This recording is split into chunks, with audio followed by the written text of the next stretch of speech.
Cool. All right, Shalom. Shalom. Back again with another video, another camp lesson. And before we begin this lesson, we want to turn face to east, and we want to give all honor, glory, and praise to Yahweh, Bahashem, Yahweh Shai, Bahashem, Rachak, Kodash. I want to give double honors to the elders and apostles who rule well, chiefly of Great Millstone, where we've learned this truth. That's right. We're not officially a part of the Great Millstone camp, however, we do strictly learn only from their doctrine, because we believe that it's the true doctrine, and they are the true prophets and teachers that have been set up in these end times to give us a correct understanding and the correct breakdowns of these scriptures. I want to say peace and salutations also to you Akim, you brothers, like-minded brothers who are out there laboring, pushing this word out in all truth and in sincerity. Also want to say shalom to you Israelite sisters that may be listening, and also to you Israelites that may look like these other nations. You know, you've been scattered throughout the four corners of the earth. You may look like these other nations, but your seed line goes back to Abraham, Isaac, and Jacob, which is the chosen seed line. So we're going to bring this lesson in. You know, we're going to touch on a few prophetic events that are taking place in the earth today, and Lord willing, through the spirit and power of Yahweh Ba'ashem Yahweh Shai, this be an edifying camp lesson. All right. So I'm gonna start in the book of Revelation, chapter 19. I'm going to start at verse 10, straight to the point. And it says, "And I fell at his feet to worship him. And he said unto me, See thou do it not. I am thy fellow servant, and of thy brethren that have the testimony of Yahweh Shai. Worship the Most High, for the testimony of Yahweh Shai is the spirit of prophecy." And that's the spirit we got to be in these times that we're coming into. Like, you know, you could switch on the news and you could see that these prophecies are unfolding one after the other, and it's getting so rapid now that there's so many prophecies that are just popping off the pages. You know, it's hard to keep up with a lot of them sometimes. You know, we got prophecies of World War III getting ready to kick off.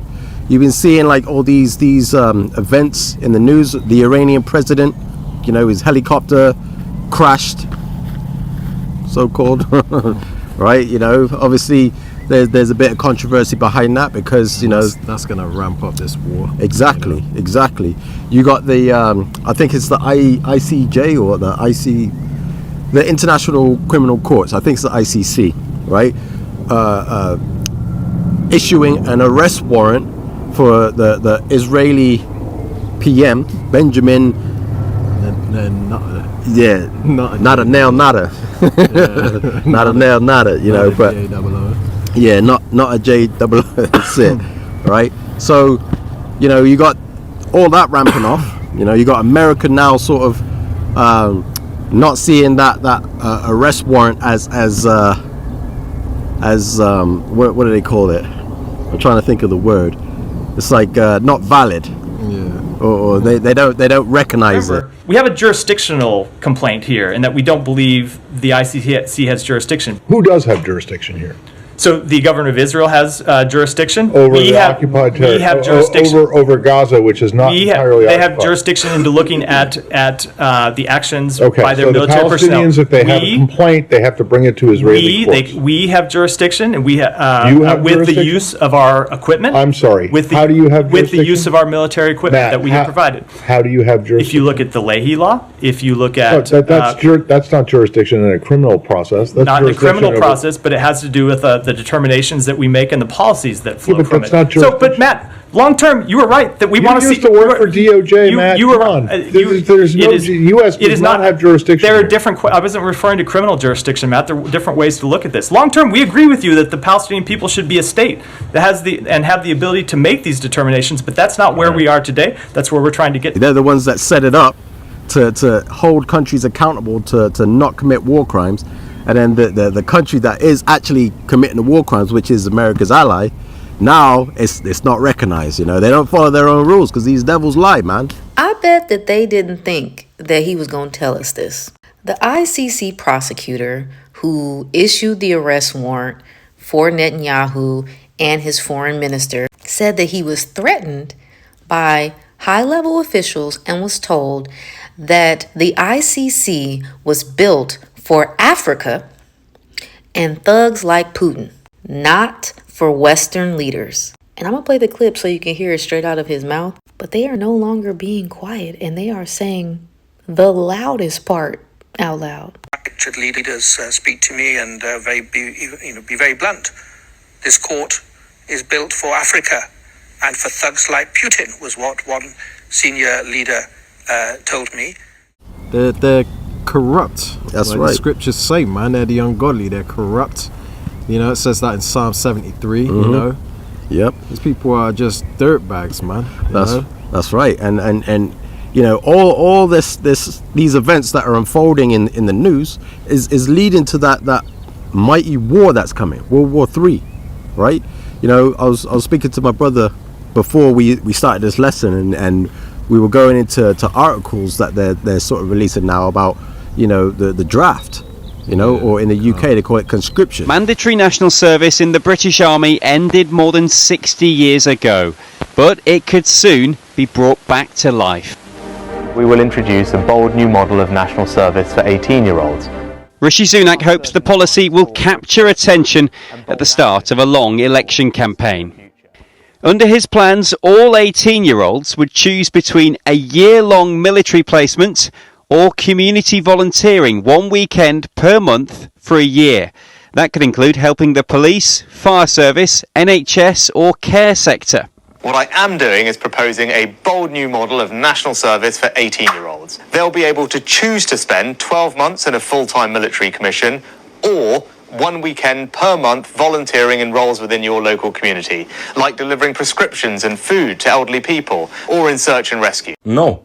What if we all just say no? What is he actually going to do? You know what? Come get me about search and rescue, bro. Fuck off. So I either have to spend a year in the military, fuck no, or do community service like I'm some criminal.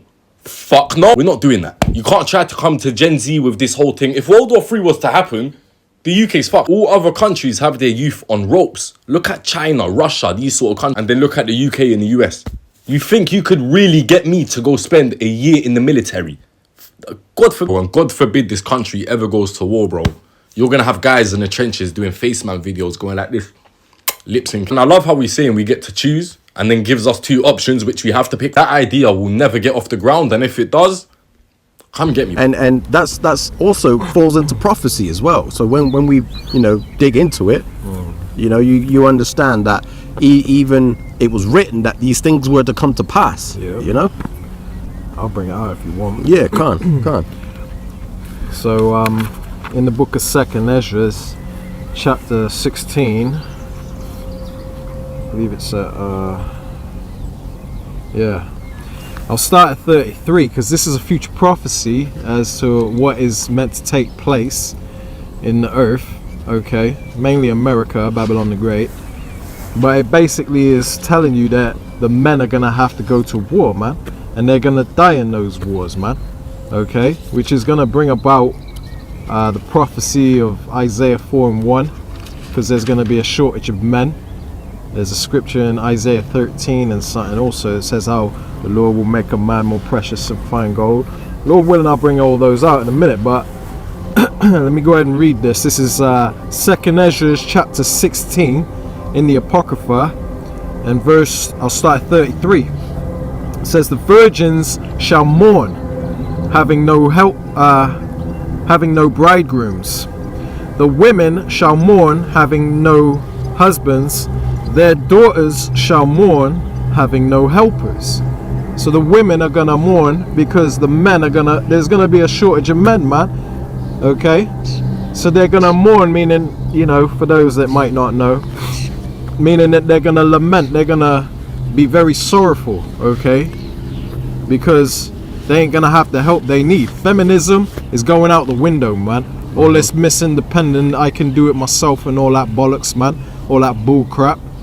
You've been sold a false, you've been sold lies, man, and you Eves, you fell for it once again, as you did in the garden with the serpent. You fell for his deception again, that you don't need a man in the house, you can do everything a man can do and all this stuff. You ate the fruit again, man, okay, and you don't even realize it.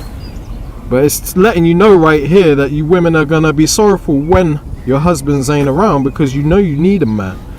Alright, it says in verse 34, in the wars shall their bridegrooms be destroyed, and their husbands shall perish of famine. So in the wars, the men are going to be destroyed, and they're also going to die from famine. And when it talks about the wars, it doesn't necessarily strictly mean that they're going to be drafted off into war in Ukraine or whatever, although that will happen. But there's also going to be civil war, man, because of civil unrest when this system collapses. It's only a matter of time, man. It's a ticking time bomb. Britain may be on the brink of a race war. On October the 7th, Hamas attacked Israel. This was greeted by scenes of celebration in parts of the country. And in the weeks that followed, we saw pro-Palestine marches and anti-Semitism counter-protests. But in the last couple of weeks, things have stepped up a notch. After 8 months, we finally did something. We shut it down! But it has got more sinister. Swastikas have been found carved into toilet doors at Regent's Park College at Oxford University. And pro-Israel supporters were subjected to vile abuse at a 250,000 person strong march last Saturday. You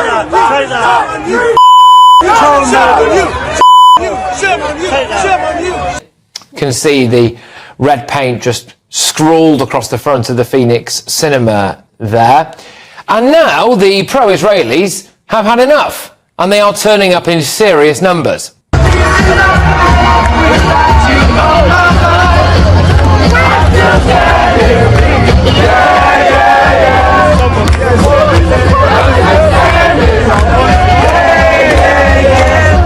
The dollar's about to crash. When that happens, we're going to enter that time that the Bible calls Jacob's trouble, because there's going to be chaos in the streets that this world ain't prepared for, man. It's going to catch many people off guard, and people are going to panic. Okay, they're going to be in panic mode. It's going to be survival of the fittest. Yeah, and speaking on that, like you were bringing out about the women, you know, in mourning, lamenting, right? They're lamenting now. Like a lot of women are depressed. They're going through this life on their own. They want to find that perfect man, but they've been sold a dream. They've been sold a dream for a mystery man that doesn't exist. You know, he's gotta make 6 figures. Yeah, exactly. You know? 6 figures, exactly, is what my point I was coming to. Yeah. It's like, yo, you could see that the markets are crashing right now. Money isn't worth what it used to be. You know, back in the early 50s, 60s, whatever, they could afford. A man could go out to his job and afford. I mean, maybe not Jake, not the so-called African American, right? Or the so-called blacks in America. You know, maybe they were on the breadline, you know, struggling. But the so-called Edomite, they were able to do that. You know, the Edomite, not the so-called. Oh yeah, it's lucky. It's so good. Good. But yeah, the Edomites, they were able, like, the man was able to do that, and he was oppressing the women, right? They were being oppressed in their homes. So what did they do? They got a hold of Eve, and they convinced you to stand in their corner and fight. Yep. And once they got the rights that they wanted, they went back to their husbands, and then they made you follow this dream. And ever since then, Esau's perpetrated this fallacy, this false idea of you know, a happy home, you know, happy wife, happy life. They've perpetrated that, and you have fallen for that. And now look, you have no covering, because a lot of you know, Jakes or so-called black men, they're not really dealing with the black women like that now.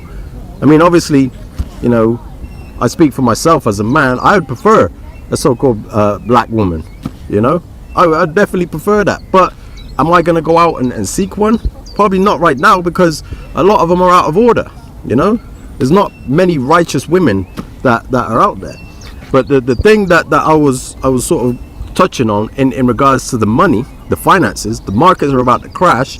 All you women, proud women that jumped on the OnlyFans, you know, boasting like, yeah, I'm making 6 figures, you know, I'm the top 1% of OnlyFans, you know, I got, you know, these accounts, you know, I'm just making money. All that money ain't gonna be nothing, right?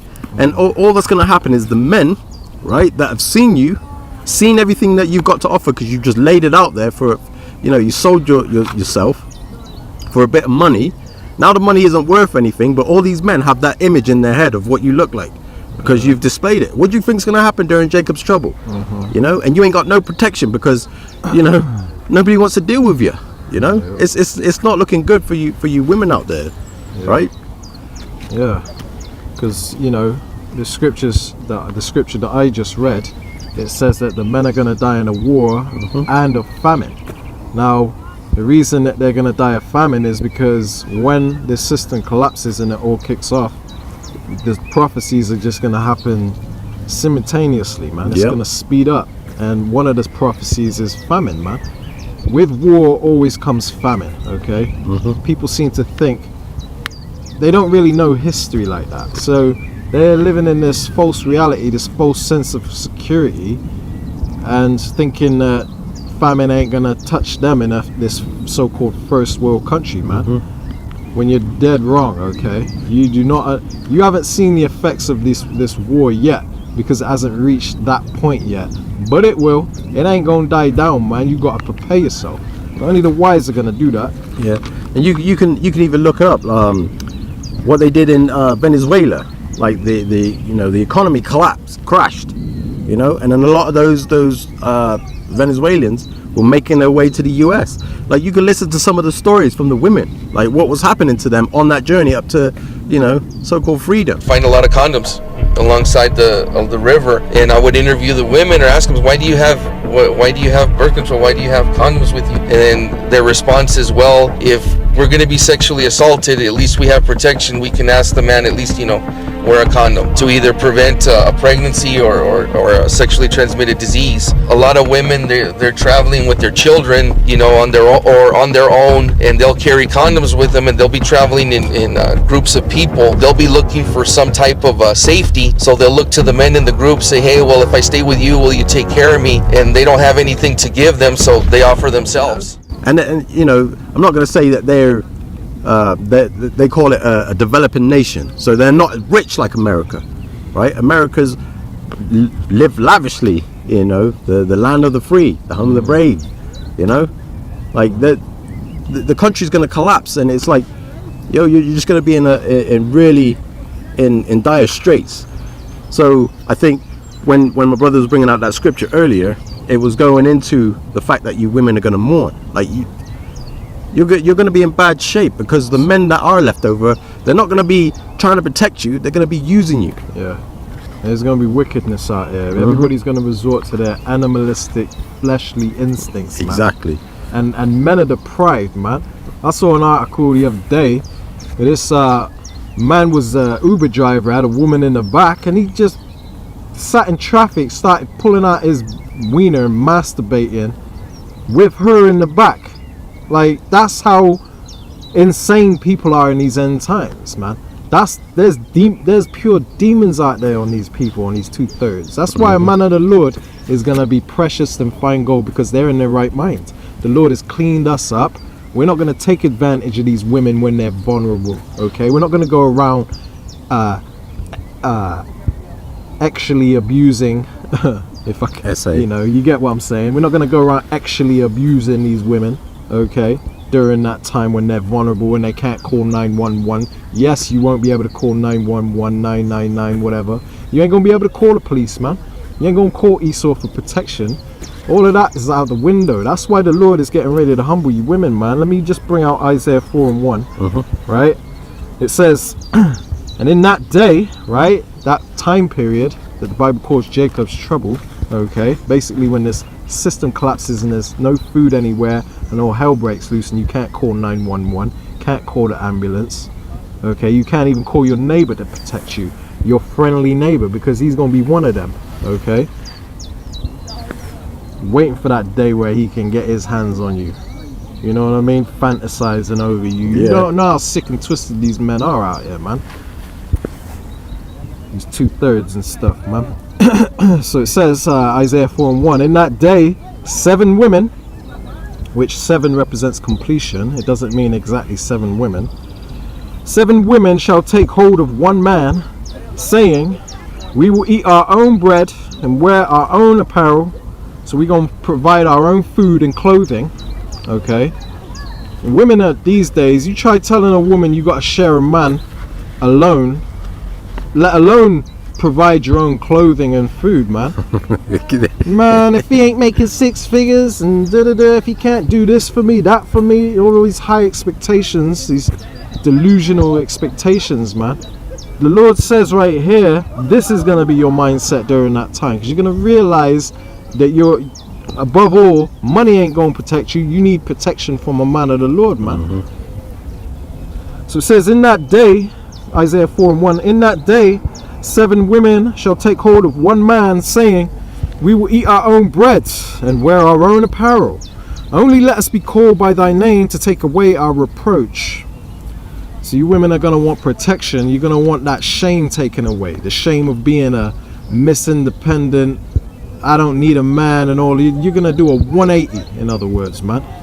You proud women out there that can't be told nothing, and that you watching this video right now and kissing your teeth, okay? Watch what the Lord does to you, man. You think it's a joke. You have no idea the times you're living in, because the Lord didn't bless you women with wisdom, man. That's why men are the head, you women are the tail, man. You women are the weaker vessel. Men are meant to rule over the woman at all times, and that's just the way it is, man. And if you don't get down with the right order, you're out of here, man, okay? You're no use to us. Don't come running to us in Jacob's trouble, because we're gonna vet these women, man. Meaning we're gonna suss you out, see what you're made of, see if you're still trying to hold on to that feminist, westernized mindset, man. You can get the hell out of our face during that time, you know? I got a precept here too. Yeah, come. Yeah, this is in the book of Isaiah, chapter 32. And there's some bombshell scriptures in here, about you women. So this is Isaiah 32, and I'm gonna start at verse 2. It says, and a man shall be as an hiding place from the wind, and a covert from the tempest, as rivers of water in a dry place, as the shadow of a great rock in a weary land. So that man, that righteous man, is going to be that protection from all the troubles that are coming for you ladies. I'm going to jump down to verse 9 actually, because like I said, Isaiah 32's got some bombshells in here. This is Isaiah 32 and 9. It says, rise up, you women that are at ease. That's it, man. Hear my voice, ye careless daughters. Give ear unto my speech. It says, many days and years shall ye be troubled, ye careless women. For the vintage shall fail, and the gathering shall not come. It says, tremble, ye women that are at ease. Be troubled, ye careless ones. Strip you and make you bare, and gird sackcloth upon your loins. Right? This is out the scriptures. The scriptures is making that clear that you women are going to go through a time of trouble. Right? No protection. You can't find a man anywhere because of the wars. Like a large chunk of men are gone, and the ones that are left, they ain't no good. They ain't gonna be coming after protect you. No. Right? So the only, like my brother said, the Lord will make a man more precious than fine gold, and that's a righteous man. Right? And this isn't a lesson, this isn't a camp lesson to jump on you women. It's just we're going into the prophecies, and we're explaining that war is upon us. We're in wartime right now. Yeah. Yep. And all these prophecies are going to come to pass. So this is one of those prophecies included in that's going to come to pass. And like my brother said, you can suck your teeth and roll your eyes all you want, but when it happens, what are you going to do? Because a lot of you proud women are going to get rejected. That's it, man. That's it. Because a man of the Lord is in his right mind, and he ain't going to stand for no westernized mindset, man. You're of no use to us. You're only going to slow us down and get in the way. Yeah. Okay. Imagine a proud woman who can't be told anything. Yeah. Now we got to go this way because there's martial law troopers coming, and the woman's like, you can't tell me nothing. Like, yo, all right, go that way. See ya. Hey, leave it be. Yeah, man. you gonna melt. Yeah. Listen, any of you women, I don't care if it's the woman I got now. All right.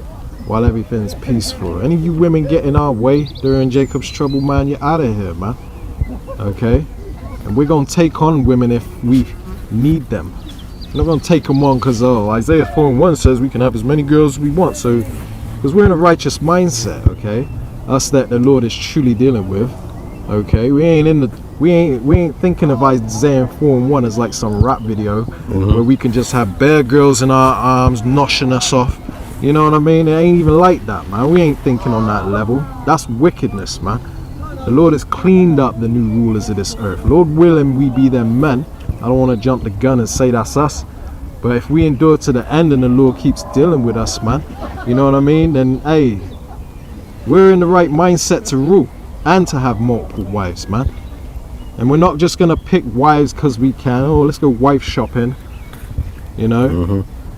It ain't going to be like that. Listen, if a woman can bring something to us, some kind of thing we might need to survive. Hey, this woman's got a crib that we can duck out in, and you know she's she's okay to be around or whatever, you know what I mean? Adds value. I got what she needs to be protected, and yeah, she's not slowing me down. Hey, then hey, she can come along too, whatever. I don't know exactly how it's going to play out, but the men of the Lord are just going to be in a righteous mindset. Yeah. Okay, that's the point I'm trying to get at. Yeah, and it's not going to be like you're going to be oppressed. Oh yeah, you know, I have to deal with this. No, it's not going to be an oppression. It's look, we're the leaders, right? You follow our lead, yeah, and you'll be straight if you're righteous. You know, if we're those men, like my brother just mentioned, if we're those men, we ain't going to oppress you. It's going to be for your own good. That's it. You know, that's it. I brought out Isaiah 4:1. I just want to jump up to chapter 3 real quick. Now you can start at 16 and read down, and it explains what the Lord has done to our women as far as, you know, making them bold for their haughtiness and all that stuff. But it also relates to the time we're coming into, man, because women are not gonna be wanting to walk around looking pretty and cute during that time. A lot of women are gonna shave their hair off. They ain't gonna be wearing makeup. They're gonna be trying to hide their breasts. Yeah, woe to those wearing sackcloth. Yeah, woe to those women that have BBLs. Yeah. But things gonna stand out. Yeah, stand out. You're not gonna want to be noticed during that time, okay? Because women are gonna be prey, okay? You're gonna go from living the high life and traveling the world and going on these cruises and all that, and it all being about you, men chasing you and wishing they had a piece of you, but they know they can't just take you. But during the time we're coming into, you women are going to be fair game, and you're going to need a man to protect you, man. We can't stress that enough. And we're not saying it just to rub it in your face. We're saying it as a warning. And if you take heed to that warning and stop looking at this video as, oh, you guys always getting on the women, you know, you women that are in that mindset, you're through already, man.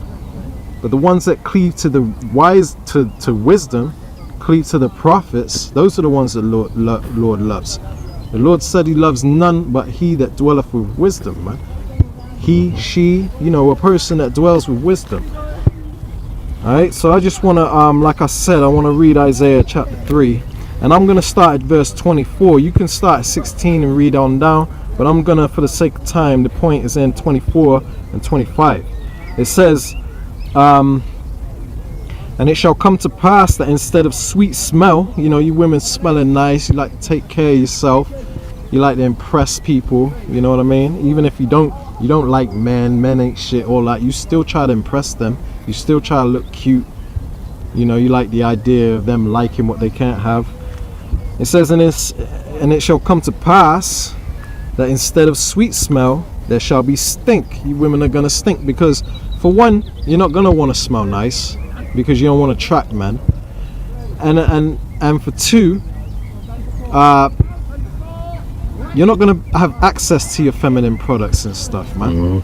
You women are gonna be walking around with blood all over your jeans, and you know what I mean? It's gonna be nasty out here, and there's just things that you women ain't taking into consideration, man. A lot of you women, anyway. So it says, and it shall come to pass that instead of sweet smell there shall be stink, and instead of a girdle, a rent, meaning that you women are gonna be out of shape and stuff, man. You're not gonna have these things that form your body to make you look all slim and all that. Instead of well set hair, boldness. You ain't gonna be wearing your weaves. A lot of you are gonna be shaving your hair off, you know.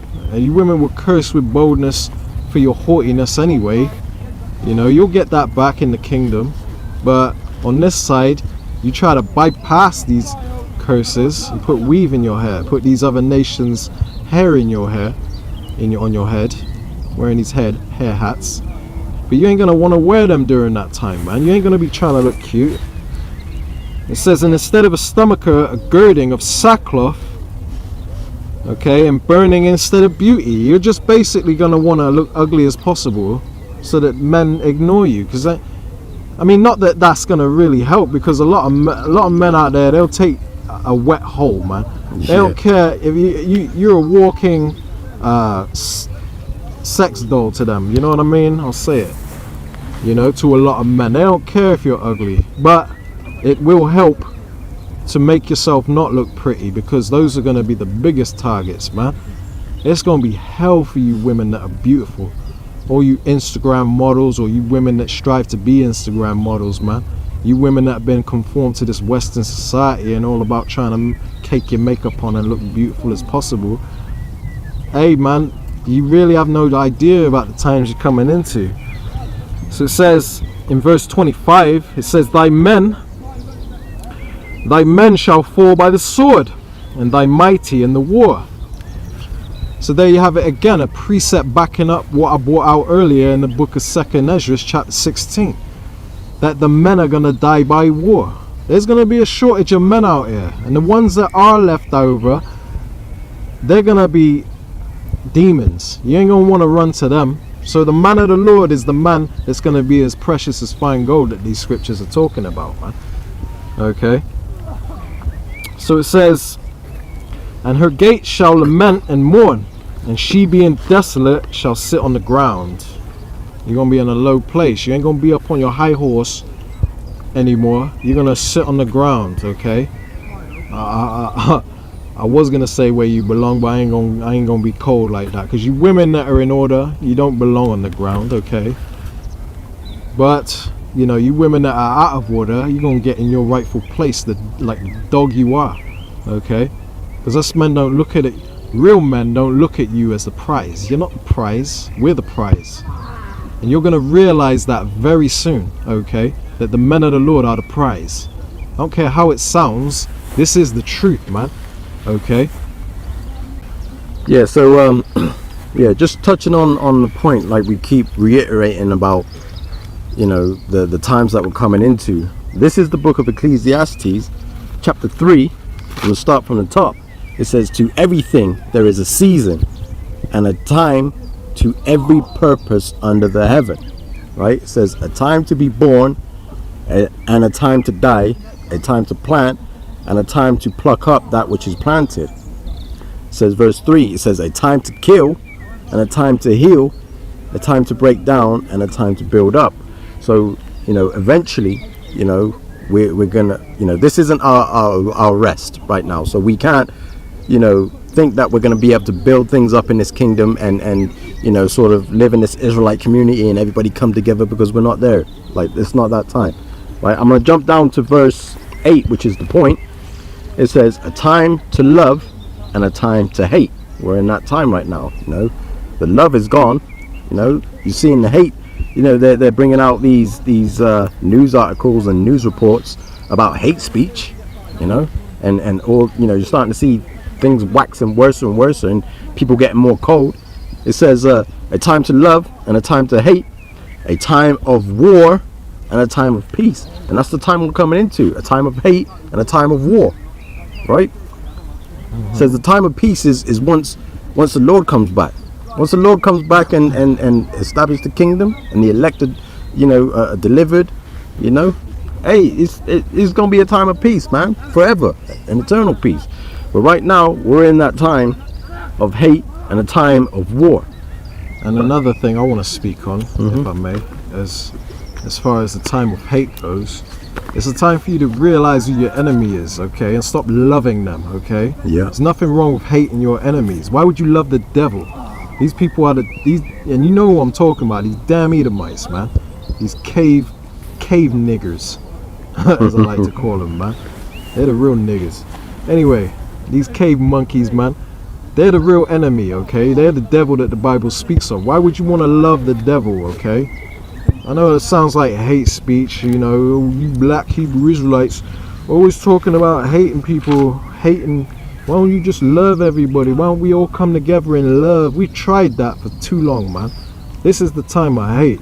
Recognize who your enemy is and separate from them. They're not your damn friend. Yeah, like you say, we tried that and it didn't work. Now, the scriptures don't tell us to do that. Yeah. You know what I mean? The scriptures tell us to hate our enemies. Yeah. Right? We hate what the Lord hates. Right? It's like, yeah, okay. Alright, quick precept speaking on the fact that you need to separate from your enemies and realize that you have enemies, for one, because a lot of you don't even realize you have enemies, man. And I'm talking to you so-called blacks, Latinos, and Native Americans, you biblical Israelites, man. Not everybody's your friend. When will you wake up and realize this world hates you? These heathens hate you. You'll never fit in with their society. You can try to, but you're always going to be in awkward, uncomfortable situations around these people because you don't fit in.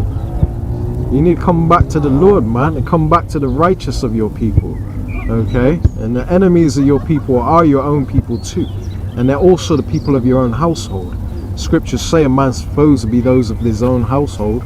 You know what I mean? So, hey, you gotta realize that these people of the world, they're no good, man, even if they are your damn family. Okay? Now, let me just quickly read this. This is the book of Ecclesiasticus, otherwise known as the book of Sirach in the Apocrypha, chapter 6 and verse 13. It says, separate thyself from thine enemies and take heed of thy friends. People you call your friends in this world, man. Take heed of them, okay? If anyone that claims to be a friend, you know what I mean? Take heed of them, because given the opportunity, they will stab you in the back. Yeah. And a righteous man of the Lord would never do that because they're in their right mind. You can trust a man of the Lord, a true man of the Lord, but you got to test him whether he is a real man of the Lord. There's a lot of false prophets out there, man. They're in this truth for the wrong reason. A lot of men in this truth come into it because they heard about Isaiah 4 and 1. Oh, we can get many women. I want to be part of that. So now they thinking that they're going to be a king, getting noshed off by all these different women. And that's solely their purpose for coming in this truth. I'm not saying everybody, but there are people that are in this truth for the wrong reason. But they'll be revealed before too long, okay? Because this is the Lord's movie, man, and he's gonna reveal to the world who his righteous men are. So it says, separate thyself from thine enemies and take heed of thy friends. And your enemies Salakia, your enemies are them of the other nations, the heathen. Let me just quickly prove that in Nehemiah 5 and 9 real quick. Alright, so this is the book of Nehemiah, chapter 5 and verse 9. It says, also I said it is not good that ye do. Ought ye not to walk in the fear of our God because of the reproach of the heathen, our enemies? Now I ain't gonna break down what this is talking about, but the point is in that last bit right there, man. It says that the heathen are our enemies, man. Okay? So you need to recognize that the scriptures refer to the heathen as our enemies, and that ain't the only precept that talks about it. You got Psalms 83 describing the other nations as our enemies, them that hate the Most High, they're our enemies, you know what I mean? 2 Ezra 6 and 57, Deuteronomy 28 and 68 said we would be sold to our enemies. Who are the only nations that went into slavery on slave ships? It's you so-called blacks, Latinos, and Native Americans. And wherever you were scattered to and sold, whoever you were sold to, the Bible calls them your enemies, man. Okay? So all these heathen nations that had us in captivity, they're our enemies, and they have to pay for what they did to us. It also says in Baruch 4 and 6, I believe, describes that we have enemies, if I'm not mistaken. Let me just quickly pull that up. Right, so it says in Baruch 4 and 6, ye were sold to the nations, not for your destruction, but because ye moved the Most High to wrath. Ye were sold, ye were delivered to the enemies. See? So wherever we were scattered to, because our original homeland is Israel that was stolen from us, okay, that they're all fighting over right now. The Lord is about to evict them and put the rightful people of that land back in it, okay? But wherever we were sold to, these people are our enemies, man. because we're scattered among all these nations. So wherever you're living right now, if it ain't Israel, which it ain't, then you're living amongst your enemies, and you need to recognize this, man. Okay. Yeah, you mentioned earlier about, you know, you gotta be careful with who you trust, who you put, you know, who you call your friends, and you shouldn't be so quick to just blindly accept that they're gonna do right by you, right? So the scriptures always say, prove a friend. Roughly paraphrasing, my mind's just not. But it says you got to prove a friend, right? And you got to make sure that they're you know of a righteous mindset. You know what I mean? Like following the law, statutes, and commandments. Do you want me to bring that out quick? Yeah, can't if you got this. The book of Sirach 6 and 7. If thou wouldest get a friend, if you seeking getting new friends or whatever, right? Prove him first, and be not hasty to credit him. Don't be in a rush to say, oh, this guy's amazing, he's a good guy or whatever, man. Okay? So don't be hasty to credit him. You got to prove if a person is a real friend, man. Yep. See if he can be trusted around your woman or whatever. I wouldn't go that far, to be honest, because no one passes that test in this world. Everybody wants a piece of your woman. Okay? But you know, you can find different ways to prove whether a man is a true friend, if he's loyal. Drop $10 bill around him or a £10 note. Pretend you dropped it. See if he's gonna be man enough to give it back to you, or he's gonna put his foot over it and whistle and look around.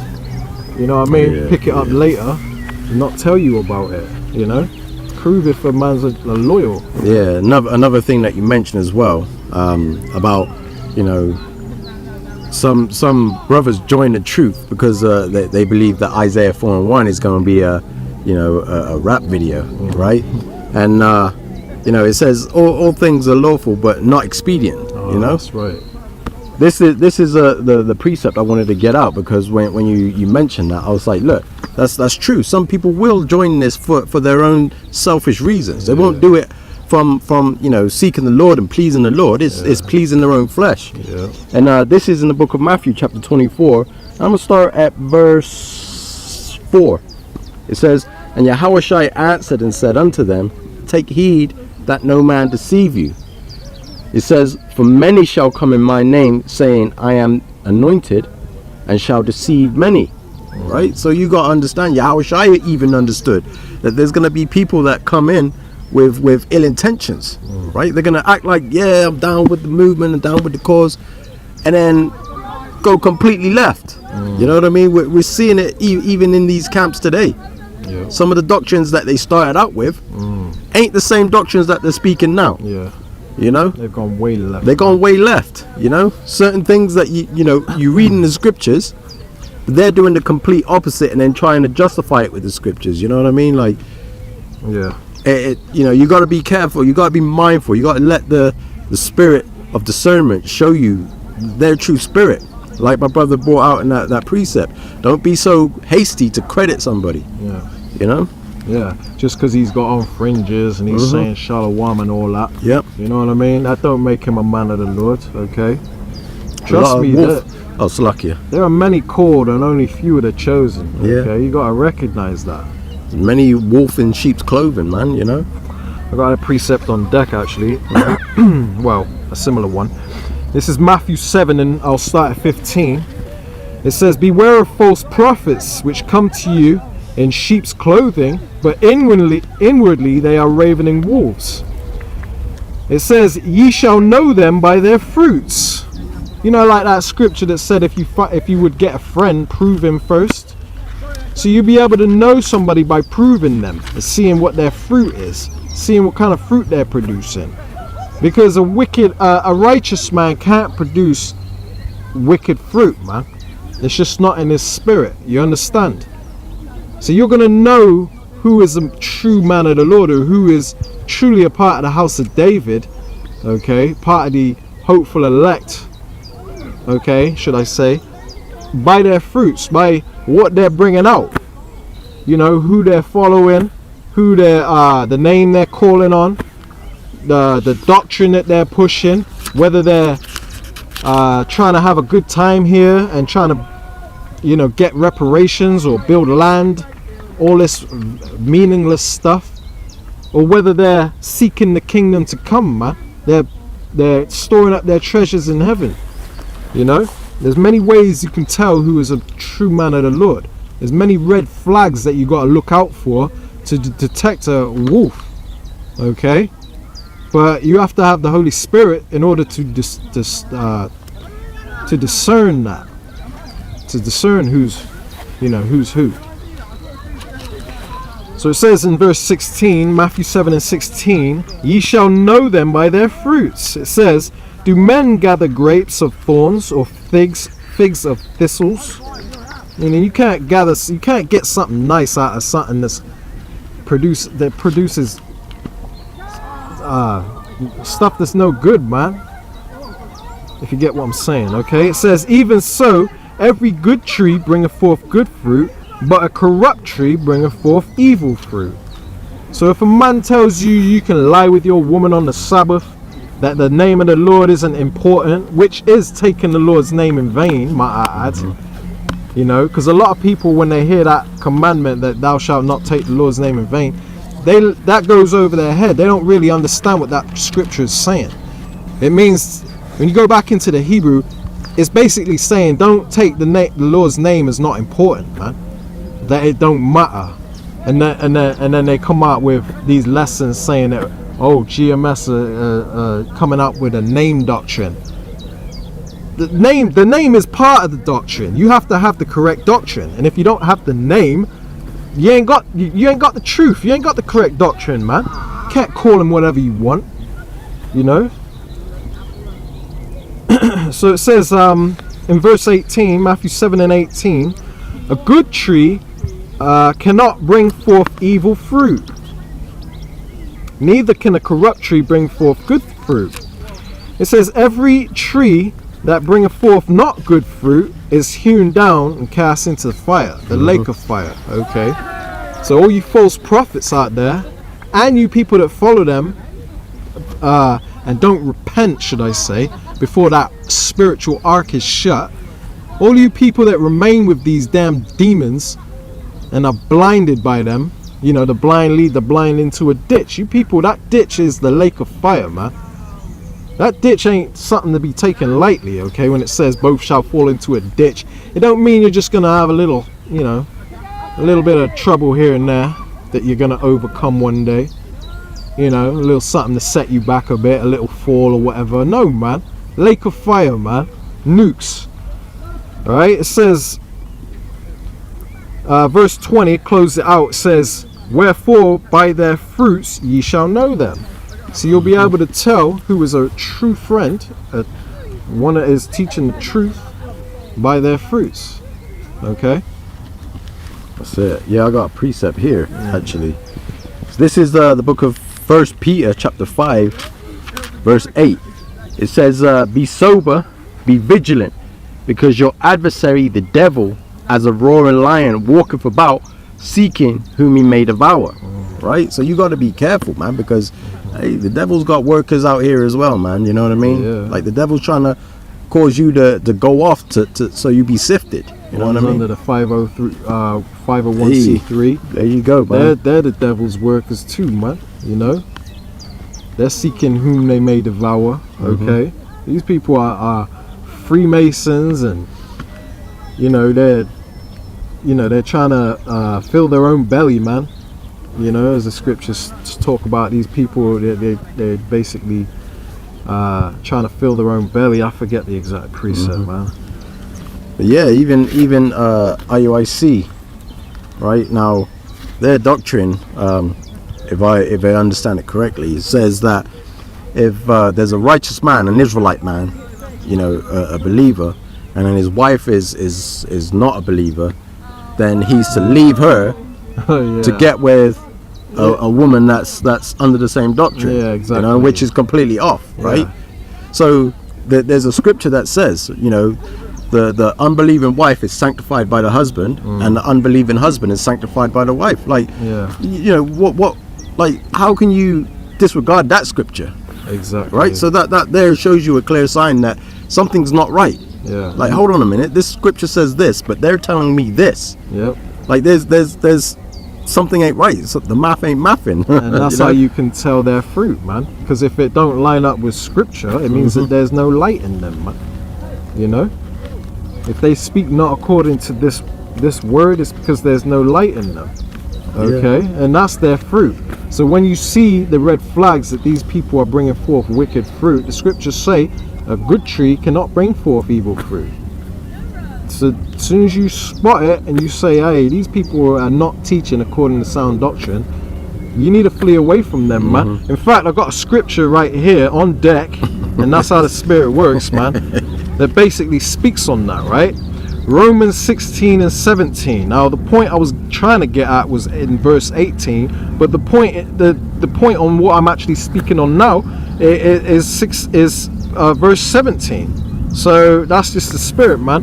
So Romans 16:17, it says, now I beseech you, brethren. Okay, brethren is the ones that are doing the will of the Father, man. They're our brother, our mother, our father, whatever, you know, the scriptures say that Yahushua said, them that do the will of my Father. Okay, so now I beseech you, brethren, mark them which cause divisions and offenses contrary to the doctrine which ye have learned, and avoid them. So when it says to mark them, that's a spiritual mark, man, which I believe is thawa in the Greek. I believe it's called thawa, but it's a spiritual mark, which is a difference. But see, you got people like IUIC that teach that the mark means the same thing as mark of the beast, and the spiritual mark is the same thing. And they actually tell their congregation, if I'm not mistaken, now this is a rumor and I believe it to be true, they say not to go into words, man. You know? Not into the meaning of words. Into the meaning of words. Because they don't want you getting the truth, man. But Great Millstone, they break it down thoroughly. Okay, in the Greek and Hebrew, they go into the meaning of words. Even like simple words like that, you know, everybody knows this word, but they'll still break it down, man. Just to really drive it home, you know. They're good teachers, and that's what a good teacher is. Somebody that makes things very plain and easy for you to understand. That's the qualities of a good teacher.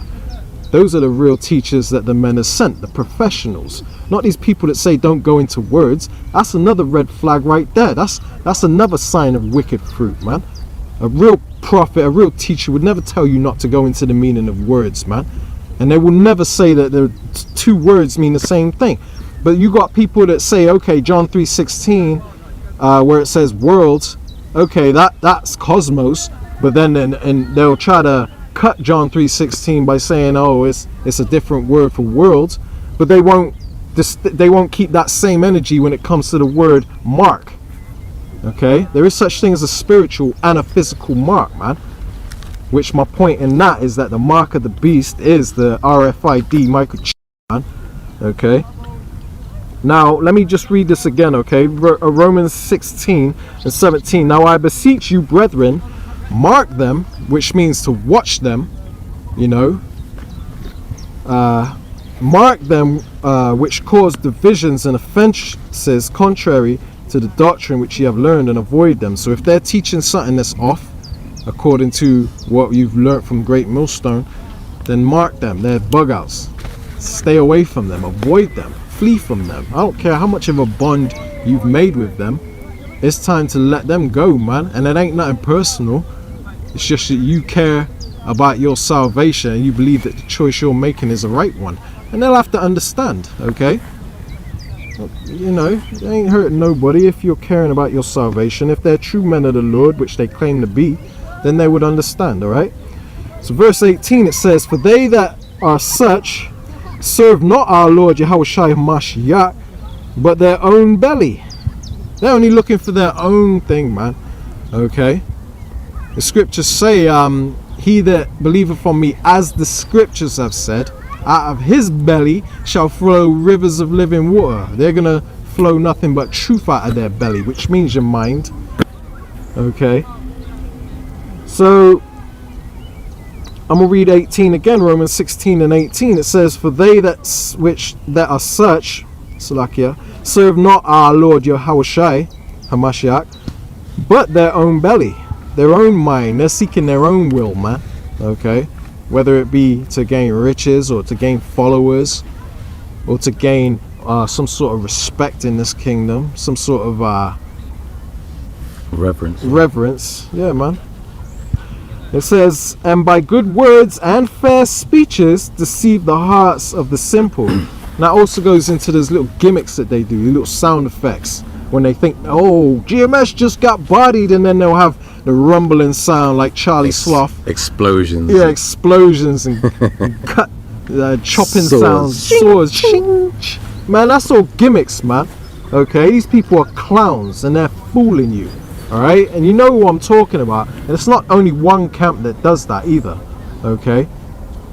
Yeah, I just want to sort of jump on the fact when you were saying about how they tell you not to go into words. Yeah. And John 3:16 gives you the definition of the, or says the word world in it. Yeah. In the book of Hebrews, chapter 1, verse 2, it says, hath in the last days spoken to us unto us by his Son, whom he hath appointed heir of all things, by whom also he made the worlds, plural. So what's the definition for that? Is it the same definition as John 3:16, or is it a different definition for the word worlds? And this is what we mean by, you know, one word can mean multiple different things, so you have to go into the understanding of that word to know what it's talking about. Otherwise your understanding is off, right? And that's just to touch on the point that you brought out about going into definitions, the definitions of words. Come on, man. You know, it's important. You know, if they're not speaking according to this word, it's because there's no light in them, man. You know, I can't stress that enough. Yeah, I wanted to get this just to bring this out because obviously, you know, we were talking about you know, the women, you know, seeking men, you know, in the times of the prophecies. This is in the book of Isaiah chapter 13 verse 12. It says, I will make a man more precious than fine gold, even a man than the golden wedge of Ophir. Right? So it just goes to show you, like, you know, the men of the Lord are going to be like fine gold. They're going to be precious. It's going to be rare. It's going to be rare that you find a righteous man that's going to have his head on his shoulders with the correct doctrine, you know, that's not going to take advantage of you but lead you in a righteous way, right? And that man is going to be protected by the Lord. Exactly. Through divine intervention and all sorts of miracles, man. He Exactly. may even have spiritual power during that time. Yeah. You never know. But either way, the Lord going to set it up to make this prophecy come to pass. The men of the Lord are getting ready to be more precious than fine gold, and it's going to be known during that time, man. Yeah, because like we say, man, these prophecies are getting thicker and coming thicker and faster. As a matter of fact, I'm just going to jump to, you know, I love reading this chapter, and I do bring it out a lot, but, you know, it's relevant, right? Because like we say, we're talking about prophecies. The time that we're coming into is a time of hate, a time of war, right? This is Matthew chapter 24, and it says, this is verse 6, it says, and ye shall hear of wars and rumors of wars. See that ye be not troubled, for all these things must come to pass, but the end is not yet. So we're starting to see rumors of wars, right? You can see that, you know, Taiwan is currently being surrounded by China. A major military escalation is underway between China and Taiwan. Let's find out why. No shots have been fired, but in 2 days of military drills, the Chinese military has encircled the island. And Taiwan has mobilized its military. China says the war games are to test its ability to seize power, sending its navy, fighter jets and the Coast Guard close to Taiwan. It says it's punishing the island for statements made by its new president, Lai Ching-te. He said Taiwan and China are not subordinate to each other. He was only inaugurated on Monday. China called the statement ugly and disgraceful. China has vowed to unify Taiwan with the mainland. It regards it as a breakaway province. But Taiwan is trying to maintain the status quo.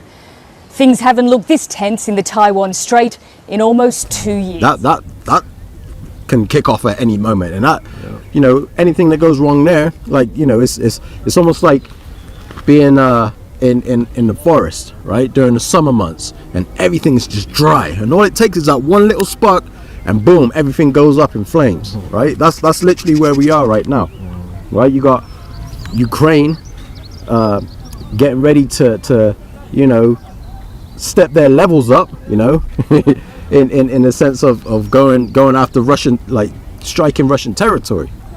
You know, they're desperate, man. They got barely any soldiers left, apparently, man. And that's what I was gonna. That's why I brought that out, because like look at the men in Ukraine. Yeah, they're wiped out completely, and it's gonna be the same in Babylon the Great, man. Yeah, they're damn near wiped out. They sending letters to these other countries that Ukrainian men are in, and sort of asking the governments if they could deport the men back to Ukraine to fight. Well, Europe has a message for Ukraine and Zelensky. You can F right off, basically. We're not going to send your young Ukrainian men that fled your war zone back home into the meat grinder. That's what Europe is basically saying today. Ukraine has, of course, run out of men to fight NATO's war, and they're calling on Europe to send the draft dodgers back home to fight. They're calling them draft dodgers, you know? Well, a number of European Union We didn't call them countries, draft dodgers last year. I mean, let's just think back to how... We didn't call them that. No, but think back how the mainstream media talked about these, like, cosmopolitan Europeans who had white skin too, and were just fleeing their country, which was a normal European place, and that it was so kind of Westerners to open their doors to them. Like, they were called refugees. Yes, they now were they're called... called draft dodgers. Right. This is an amazing turn of nomenclature. Yeah, it really is. And how desperate you gotta be to, hey, you know, try and extradite our citizens back to us, so we can send them off to their graves. Yeah, exactly. You know, and it says here, verse 7: "For nation shall rise against nation, and kingdom against kingdom, and there shall be famines and pestilences and earthquakes in diverse places. All these are the beginning of sorrows." And like we say, you know, this is just the beginning, but the prophecies are unfolding one after the other. It's starting to speed up. You know, one minute you wake up, you see the Iranian president's had a helicopter crash. The next day you wake up, Russia's getting ready to, you know, or Russia's launched a weapon system into space that could take out American satellites.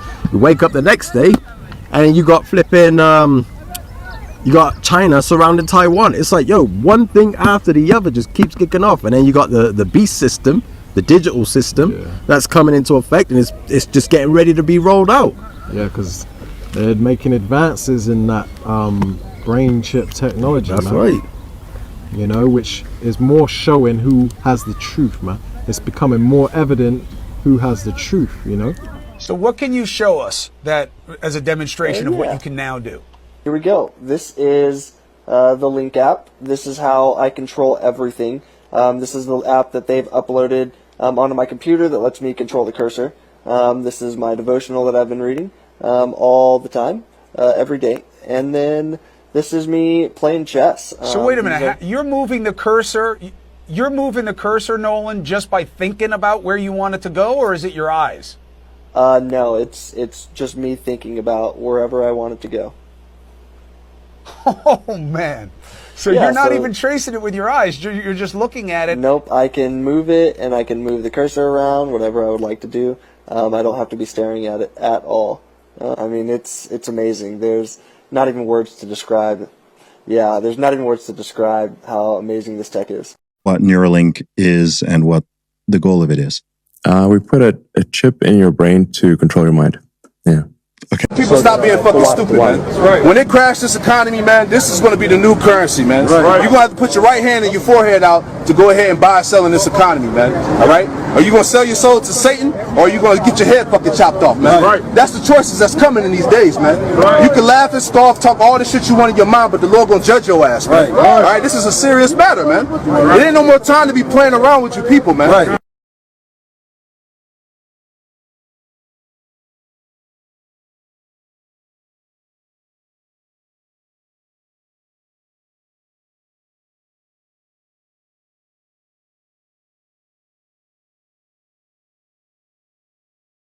because we've been saying, you know, us that teach the same doctrine as Great Millstone, we're the ones that have been stressing the truth on that important prophecy. And when it actually comes to pass, then it will be known who are the Lord's chosen, man. Yeah, it's getting harder and harder for these other camps to deny. Yeah, man. Who has the truth really? They could sit there and still dance around it a bit, but a little bit, like Nate, yeah, changing up. You know what I mean? Like at some point, you're gonna have to say, oh, you know what? I can't deny that right now. You know what I mean? Like it's too. They're blatantly right. Yeah, it's gonna be the biggest "I told you so." Exactly. You know, and you know, and that's just what it is, man. You know, you just gotta hold fast that which you have till the Lord comes, and we have the truth, man. So we're gonna stick to what we've been saying. You know. Yeah. Because we know through faith, we're men of faith, man, and we know through faith that we have the truth. You know.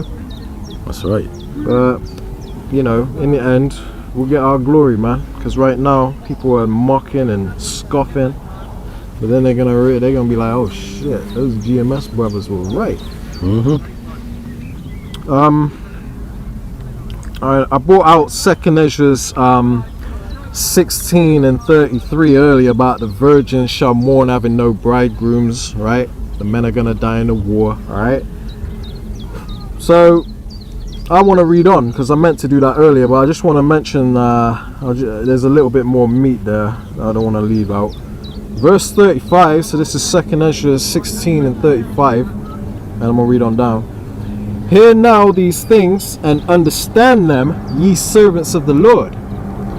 So this is directly speaking to you out there who are the true servants of the Lord, right? It says to hear these things that are written here, right? That men are gonna die in the war, women are gonna be, you know, shortage of men are gonna be mourning for the lack of help, okay, which they're gonna realize they need, okay, they're gonna learn the hard way that they need. Verse 36, so 2nd Ezra's 16 and 36, it says, behold the word of the Lord, receive it, believe not the gods of whom the Lord spake. And we know that there's only one God, but this is God with a lowercase g, which is talking about these false gods like Allah and Jesus and all these other false deities that our people call on, man. Okay, so it's saying don't believe in these false gods that the rest of these people believe in, man, because Jesus is going to let you down during that time, man. Okay, because he was always a false god, and it's more than been proven in these times we're living in. And it does matter what you call him and who you claim as your Lord and Savior, man. Okay, the truth matters, his color matters, who his people are matters, and the truth about who he came for matters.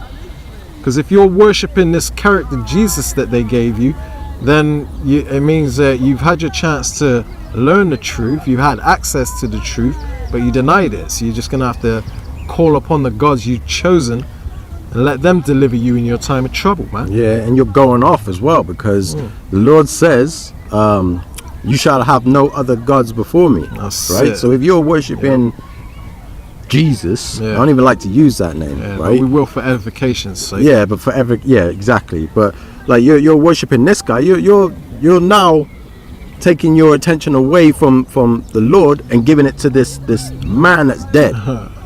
You know what I mean? That's nothing. That doesn't do anything. You know what I mean? Exactly. He's a homosexual that tried to sleep with his sister. Yeah, Cesar Borgia. Yeah. All right.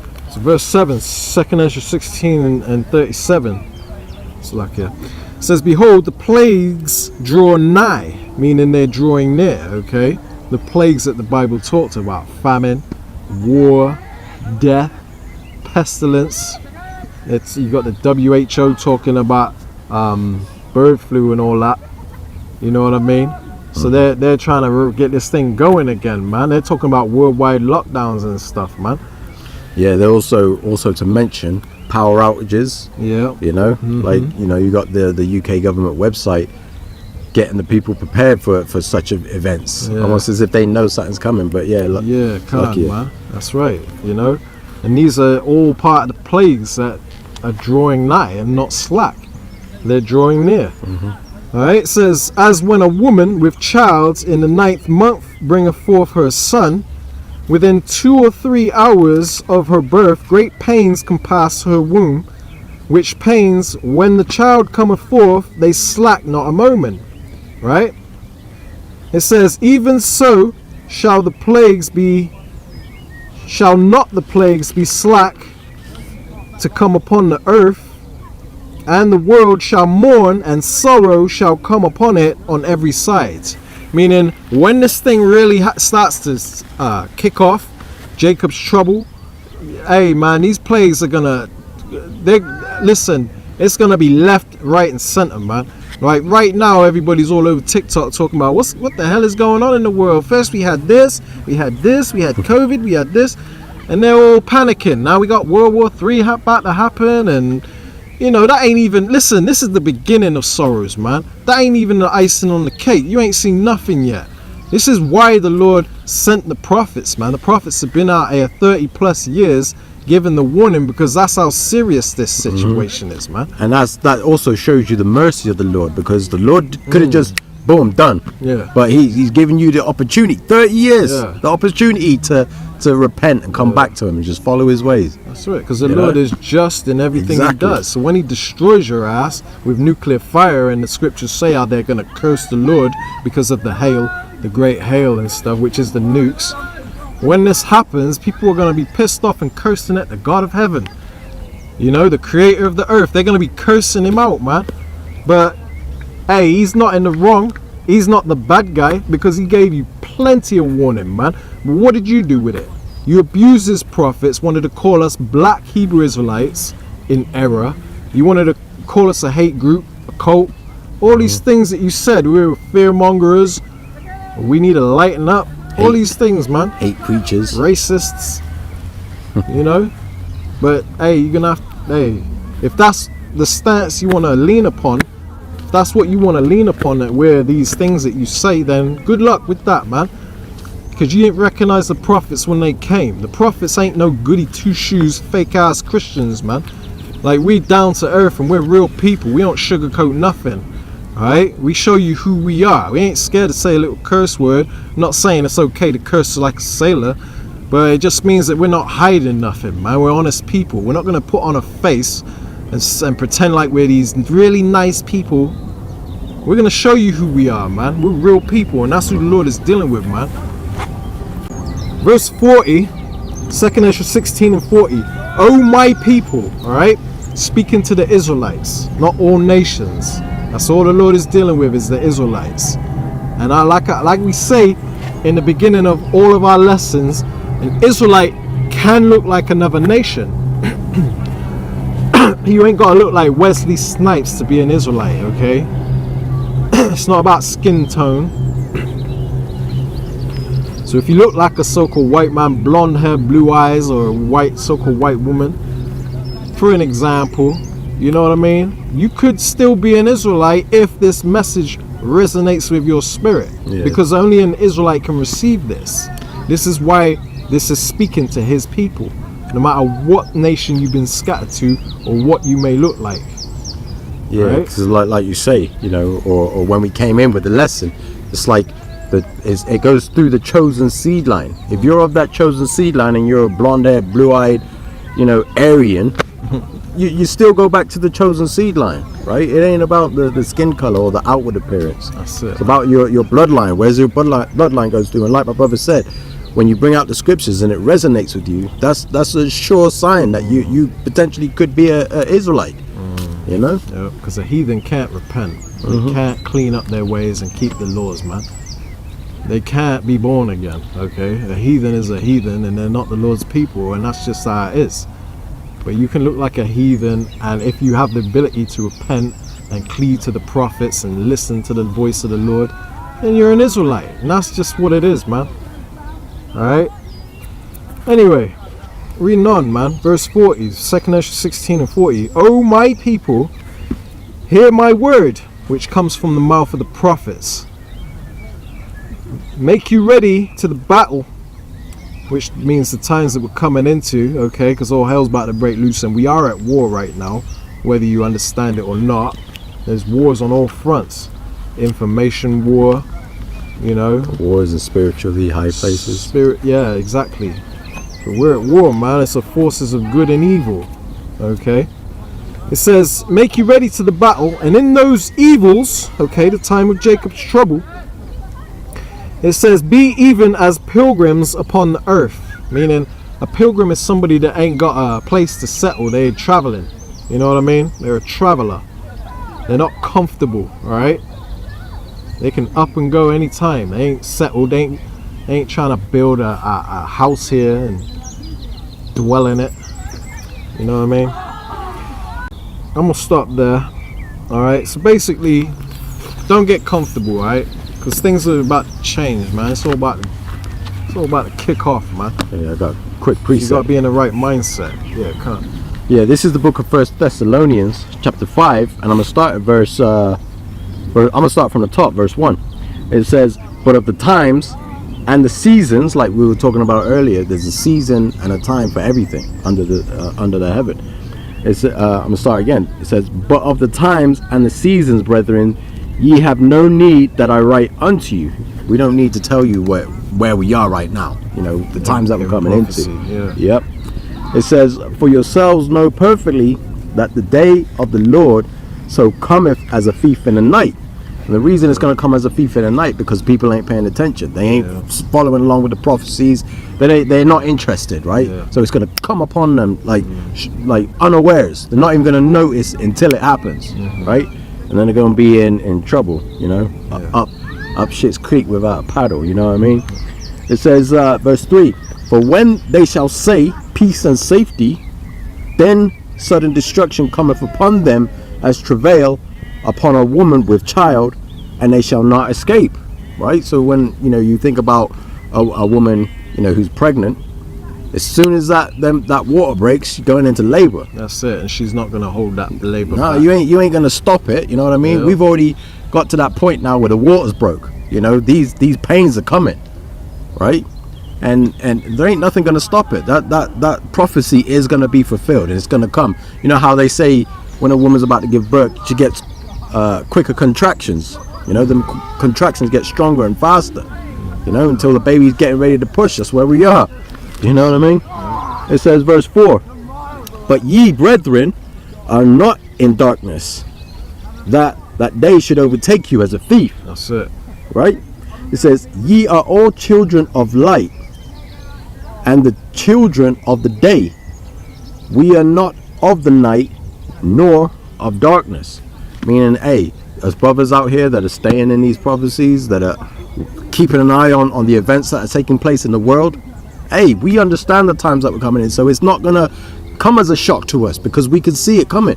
Yeah, we're them ones that won't be deceived. Exactly. We understand. And we're also the light bearers, man. You know, we're the real Illuminati on the right hand side, not on the left hand side. Yeah. Man. We're the Illuminati in righteousness, man. We possess the light. You know, it ain't gonna catch us off guard because we're the watchmen and we're on our watchtower watching.